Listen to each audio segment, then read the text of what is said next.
नमस्कार दोस्तों, आप सभी को बोंग हिंदी डायरीज चैनल में स्वागत है।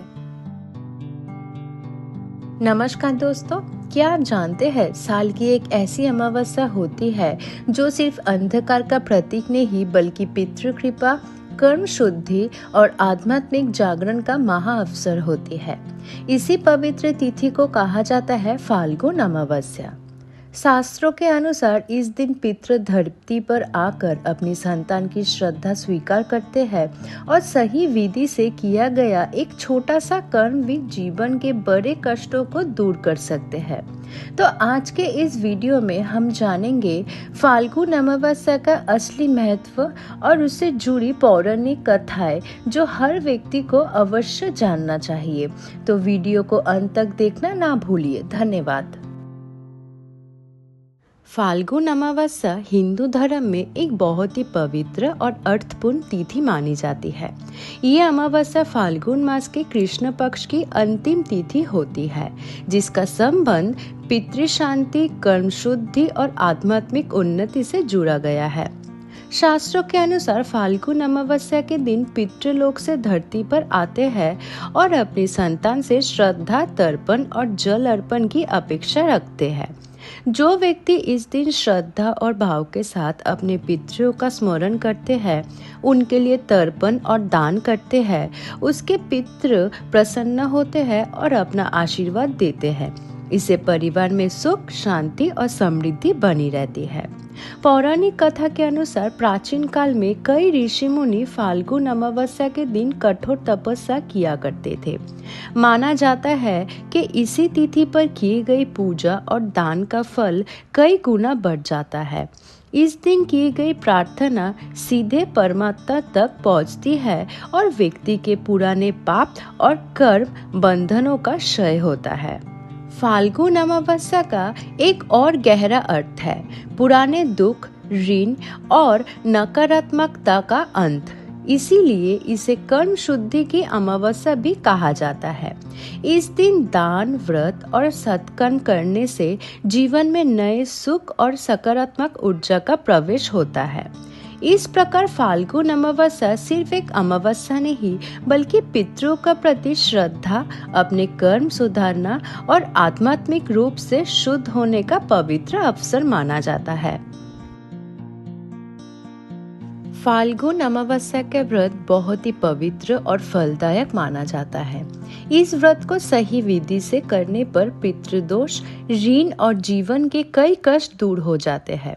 तो आइए जानते हैं फाल्गुन अमावस्या व्रत की पूरी विधि सुबह से लेकर रात तक। व्रत वाले दिन सुबह ब्रह्म मुहूर्त में उठकर स्नान करें।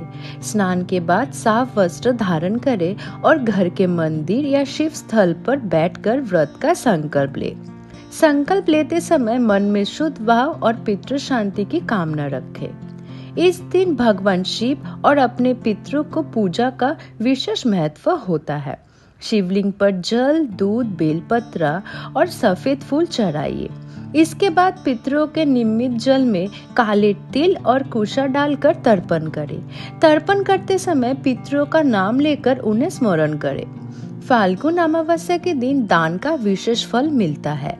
इस दिन काले तिल, अन्न, कपड़े, भोजन या दक्षिणा का दान अवश्य करें।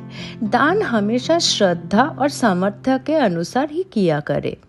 व्रत के दौरान सात्विक भोजन या नियम रखें या फल आहार करें। क्रोध, झूठ, निंदा और विवाद से दूर रहिए। शाम के समय दिया जलाकर शिव भजन या मंत्र जाप करें।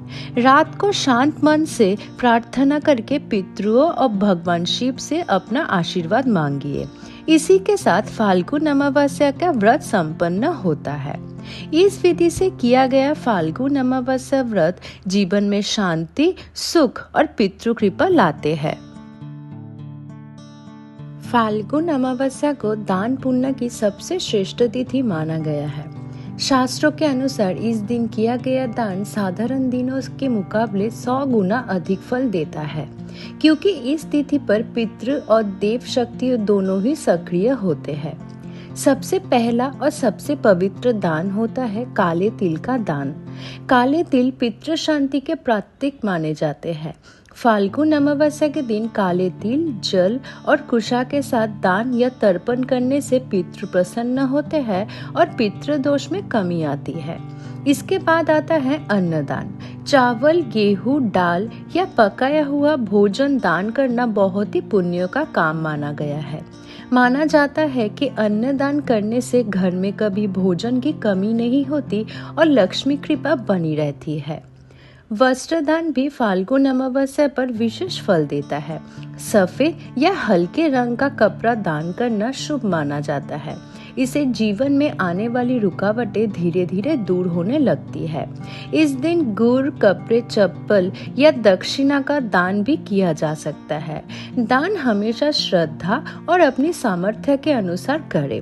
दान करते समय मन में अहंकार नहीं बल्कि सेवा के भाव से होना चाहिए। शास्त्रों में कहा गया है कि फाल्गुन अमावस्या पर जो व्यक्ति निष्काम भाव से दान करते हैं उसके जीवन से दरिद्रता, कष्ट और मन की अशांति दूर हो जाती है। इसीलिए फाल्गुन अमावस्या पर किया गया छोटा सा दान भी भाव के साथ हो जो वो 100 गुना फल देने वाला बन जाता है। फाल्गुन अमावस्या एक बहुत ही पवित्र तिथि होती है, लेकिन अगर इस दिन कुछ गलतियां हो जाए तो पुण्य की जगह पाप का भाग भी मिल सकता है। आइए जानते हैं फाल्गुन अमावस्या पर कौन सी 7 बड़ी गलतियां कभी नहीं करनी चाहिए। पहली गलती, इस दिन पितरों को भूल जाना। फाल्गुन अमावस्या का सबसे बड़ा उद्देश्य पितृ शांति होता है। अगर इस दिन तर्पण या स्मरण ना किया जाए तो इसका पूरा फल नहीं मिलता है। दूसरी गलती, तामसिक भोजन का सेवन। अमावस्या के दिन मांस, मदिरा, प्याज और लहसुन जैसे तामसिक पदार्थों से पूरी तरह से दूर रहना चाहिए। तीसरी गलती, बिना श्रद्धा के दान करना। सिर्फ दिखावे के लिए किया गया दान फल नहीं देता है। दान हमेशा शुद्ध मन और भाव के साथ करना चाहिए। चौथी गलती, झूठ, क्रोध और विवाद। इस दिन भूल चाल और व्यवहार पर विशेष नियंत्रण रखना चाहिए, वरना पूजा का फल नष्ट हो जाता है। पांचवी गलती, गंदे या अशुभ स्थल पर पूजा करना। पूजा हमेशा साफ जगह और शुद्ध वस्त्रों में ही करना चाहिए। छठवीं गलती, पितरों के लिए किया गया काम स्वयं भोग लेना। जो भोजन या जल पितरों के नाम से अर्पित हो उसे स्वयं नहीं ग्रहण करना चाहिए। सातवीं और सबसे बड़ी गलती, इस दिन का अपमान करना या इसे आम दिन समझना। फाल्गुन अमावस्या एक आध्यात्मिक अवसर है, इसे हल्के पे लेना अपने ही नुकसान का कारण बन सकता है। अगर फाल्गुन अमावस्या पर इन गलतियों से बचा जाए तो इस दिन की गई पूजा, दान और व्रत का पूरा पुण्य मिलता है और जीवन में शांति और सुख आता है। फाल्गुन अमावस्या को पितरों से जुड़ने का सबसे पवित्र अवसर माना जाता है। शास्त्रों के अनुसार इस तिथि पर पितृलोक और मित्रलोक के बीच का बंधन मजबूत हो जाता है और पितर अपनी संतान की श्रद्धा को स्वीकार करते हैं। माना जाता है कि फाल्गुन अमावस्या के दिन पितर धरती पर आकर अपने वंशजों को देखते हैं। जो व्यक्ति इस दिन श्रद्धा के साथ तर्पण, दान और स्मरण करते हैं उस पर पितरों की कृपा बरसाने लगती है। पितर प्रसन्न होकर संतान के जीवन से रुकावटें, रोग और आर्थिक कष्ट दूर कर देते हैं। पौराणिक मान्यताओं के मुताबिक पितरों का आशीर्वाद बिना कहे भी मिलता है, बस जरूरत होती है सही भाव और सही विधि की। इस दिन जल में काले तिल मिलाकर पितरों के नाम से अर्पण करना, उनके लिए भोजन या दान करना पितृ ऋण से मुक्ति दिलाते हैं। कई लोगों के जीवन में बिना किसी स्पष्ट कारण के परेशानियां चलती रहती है। शास्त्रों में कहा गया है कि ऐसे समय में फाल्गुन अमावस्या पर पितृ शांति करना बहुत लाभदायक होता है। पितर जब प्रसन्न होते हैं तो घर में सुख, शांति और उन्नति का मार्ग खुद ही बन जाते हैं। फाल्गुन अमावस्या पर मिलने वाला पितरों का आशीर्वाद सिर्फ वर्तमान ही नहीं बल्कि भविष्य को भी सुरक्षित करते हैं। इसीलिए इस तिथि को पितृ कृपा पाने का अद्भुत अवसर भी माना गया है। फाल्गुन अमावस्या को शास्त्रों में मोक्ष देने वाली अमावस्या कहा गया है, लेकिन आखिर इस अमावस्या को इतना विशेष क्यों माना गया है? इसका राज अध्यात्म, कर्म और पितृकृपा से जुड़ा हुआ है। शास्त्रों के अनुसार फाल्गुन अमावस्या के दिन व्यक्ति के पुराने कर्म बंधन धीरे धीरे शिथिल होते हैं। इस दिन पर किए गई पूजा, दान और जप व्यक्ति को सिर्फ सांसारिक सुख से नहीं बल्कि आत्मा की शांति और मोक्ष के मार्ग पर आगे बढ़ने में सहायक होती है। माना जाता है कि फाल्गुन अमावस्या पर पितृ और देव शक्तियों दोनों ही सक्रिय होती है। जब व्यक्ति इस दिन पितृ शांति करता है तो पितृ ऋण से मुक्ति मिलती है।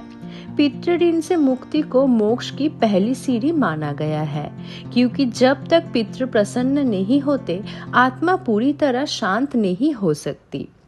इस अमावस्या का एक और गहरा अर्थ है अहंकार, पाप और मोह का त्याग। फाल्गुन अमावस्या को जो व्यक्ति सच्चे मन से दान करते हैं, अपनी गलतियों के लिए क्षमा मांगते हैं और परमात्मा का स्मरण करते हैं, उसका मन शुद्ध होता है। शुद्ध मन ही मोक्ष का द्वार खोलते हैं। इसीलिए ऋषि मुनि फाल्गुन अमावस्या के दिन मौन, ध्यान और तपस्या किया करते हैं। ये तिथि बताती है कि जब व्यक्ति अपने कर्म सुधार लेता है तब मोक्ष द्वार खुल जाती है। फाल्गुन अमावस्या इसलिए मोक्ष देने वाली अमावस्या कहलाती है, क्योंकि ये दिन व्यक्ति को अंधकार से प्रकाश और बंधन से मुक्ति की ओर ले जाते हैं। फाल्गुन अमावस्या हमें ये सिखाती है कि श्रद्धा और शुद्ध भाव से किया गया हर कर्म कभी व्यर्थ नहीं जाता। इस पवित्र तिथि पर पितृ, देव और परमात्मा तीनों की कृपा एक साथ मिलती है। अगर हम सभी विधि और सही भावना से इस दिन को मनाएं, तो जीवन के बड़े से बड़े कष्ट भी धीरे धीरे दूर होने लगते हैं। अगर आपको ये वीडियो पसंद आए तो लाइक, शेयर, कमेंट और सब्सक्राइब जरूर कीजिए। आपका दिन शुभ हो। धन्यवाद।